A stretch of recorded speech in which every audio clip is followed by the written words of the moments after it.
everyone. I'm going to share 3 more dreams. So most of you have probably heard the first one that I shared.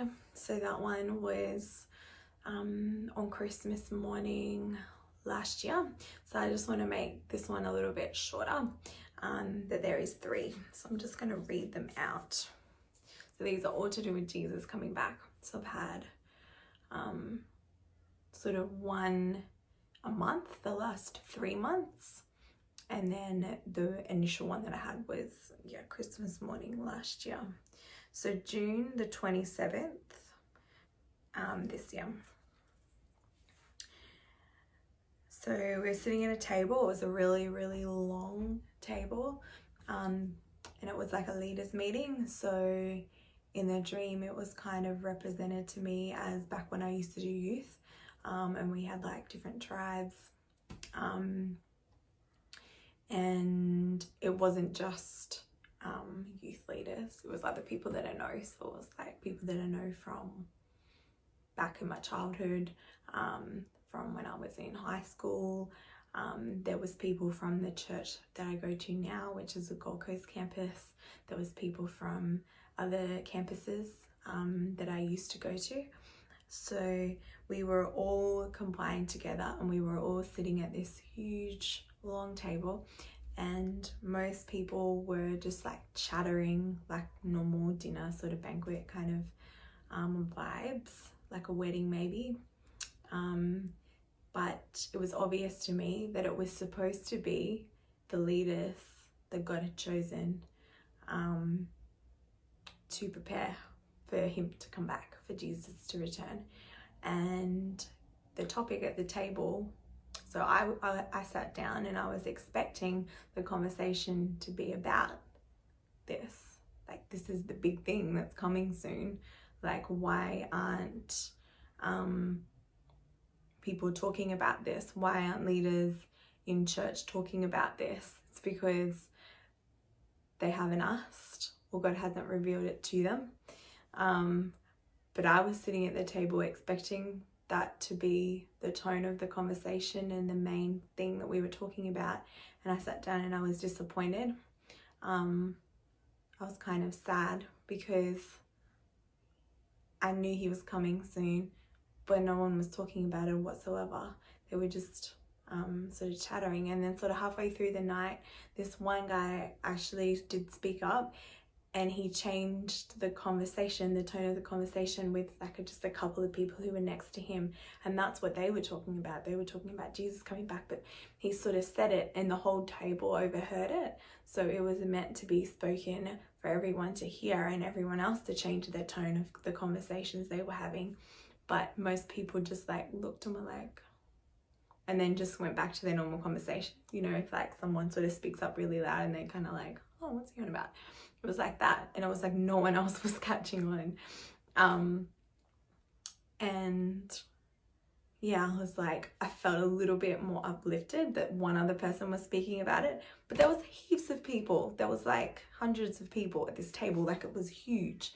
And no one else was talking about it. And I was like, okay, we'll just like keep talking to the people that I'm talking to.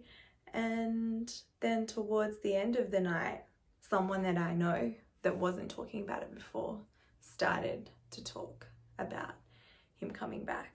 So I was like, finally. But it wasn't until right at the end of the night, kind of like, you're leaving it a little bit too late, mate. Like, we're probably about to go home.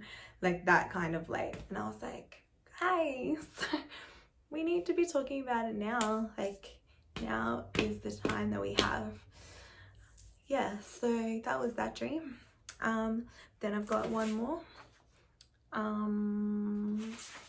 which was in July.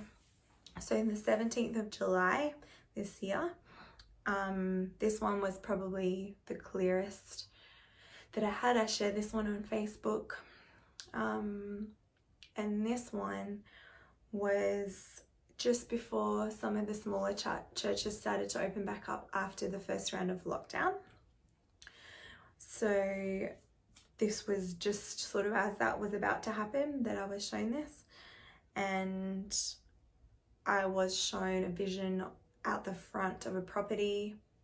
I was standing at sort of the roadside looking at the property. There was a notice board. It was an older church. It was a smaller campus, like a more traditional, smaller congregation. And they were closed at that time. And they'd put up a notice board like you see on some church buildings. They have like a little notice board and they put the little letters up. It was like that. And it was just the announcement of the upcoming events that were going to change the service times or whatever, you know, when they put the service times on them, it was like that. But what was written on it, it was actually not a normal notice board. It was a white stone, and that is very symbolic. So it was like a big lump of white, some type of rock. That's what it was made out of. And what was written on it was there was a few sentences on it, and then right down the bottom it said, "We're returning for services to celebrate." And then Jesus is returning in small letters, and then 2020 underneath that. So it was like, you know, welcome back, that kind of stuff. You know, it's been a while since we've gathered, but we're gathering again. And the reason is to celebrate. So it was like the spirit of, you know, that was over the people had to be turned around, because at the moment, I think there's a lot of people like, we miss the old way of doing things. We miss being able to gather together. And so it was kind of like an uplifting, like, guys, come on, like it's time to celebrate. It's time to celebrate. Let's get up out of our depressed state that we're in and let's celebrate. This is to celebrate. So yeah, it was written the same way, with the same sort of words as the first vision that I had, which if you haven't listened to it, there was a really tall man who I believe was an angel, and I believe that he was come to deliver the message to me and to confirm to me, so that my family and the others around me who were sitting at the table in the dream could receive that through me. So it was the same thing as what he said. The last part of what he said was, Jesus is returning this year, 2020. The 2020 bit is the same. So that's my second dream that I had in July. So that was the 17th of July. Oh, and there was also a border around it.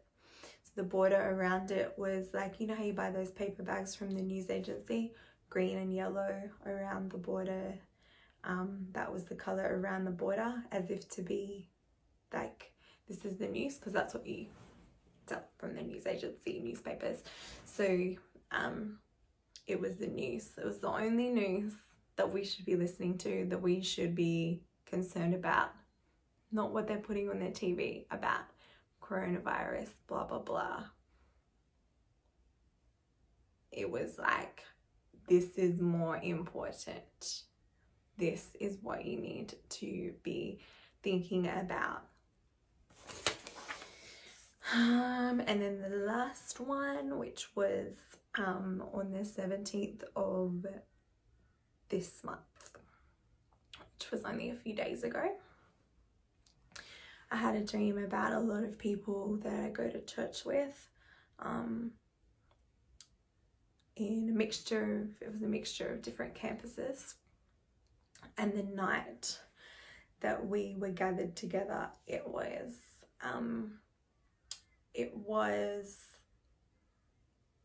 a celebration.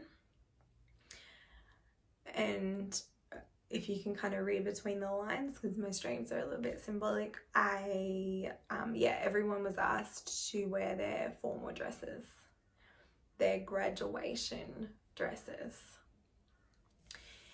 And God like kind of showed me that represented like spiritually, like a graduation, as in if Jesus is coming, then we're actually graduating out of this reality into a better one. So that's pretty much what a graduation is. And the problem was that the dresses had been worn once before. And I know that it was to do with salvation because, yeah, God like showed me that the verse where it says, put on the garments of salvation, put them on. And so when you accept Jesus into your heart, and that really like genuine place that you make that decision from,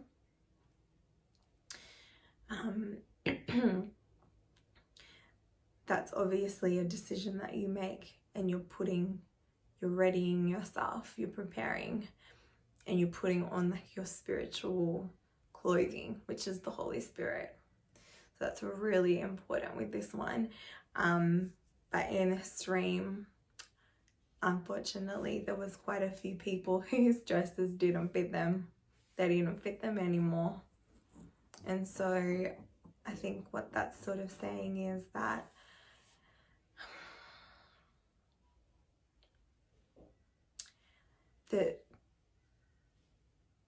there is people within church congregations, and they're caught up in the world. They're caught up in those desires and those garments, and they're not actually putting on the Holy Spirit every day so that he fits them, like he's fitted on them. So maybe some people hadn't worn them for quite a while, these dresses, which was kind of what was being indicated to me, is that they weren't the right size anymore. So yeah, I guess that was just sort of a wake up, kind of like, even though you're serving in church every weekend, or you're, you know, in a leadership position in church, it doesn't mean that you are, you know, doesn't necessarily mean that you have been feeding yourself or aligning yourself with the Spirit, which I was like, yeah, need to be aware of it. Like, I need to be thinking about that too. And, you know, it's not about other people. It's about all of us. It's about me. It's about everyone that I know, whether they're in a leadership position or not. Yeah, do we have the Holy Spirit? Because that's what we need. Like, that's how God recognizes us as his sons and daughters. His Spirit is the evidence that we belong to him.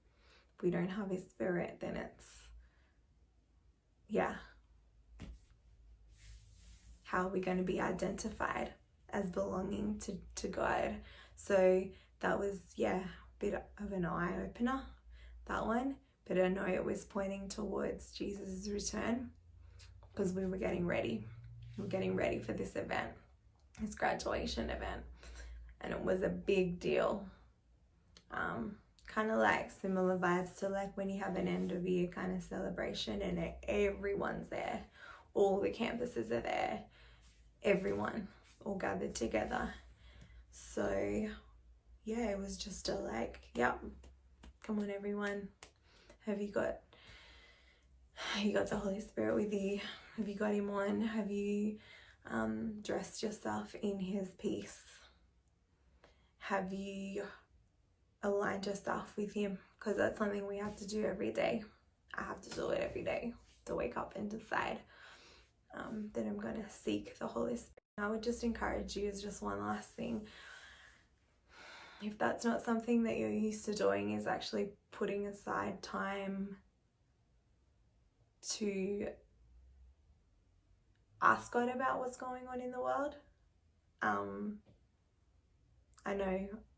I don't know why, but a lot of people just think that they can go along everyday life and not worry about consulting God about things. And I think at the end of the day, when we're face to face with him, he's probably going to be like, hey, did you ask me about that? Or did you just go to that person that you trusted? And at the end of the day, we're all going to stand before God, our pastors, our leaders, and they're going to be responsible for, did you receive that information from me? Because you can't really lead someone unless God's shown you the truth. And once he has, and he's confirmed that to you, then you can be confident in what you're saying to others. So I think at this time, I think it's kind of fading out the days where we listen to other, hear me right on this. Not to say that we shouldn't be respectful and honoring of those who are our spiritual leaders and pastors and shepherds. But you can't, Jesus isn't going to come and save you based on their faith, where their faith is at. You're responsible for your own relationship with Jesus.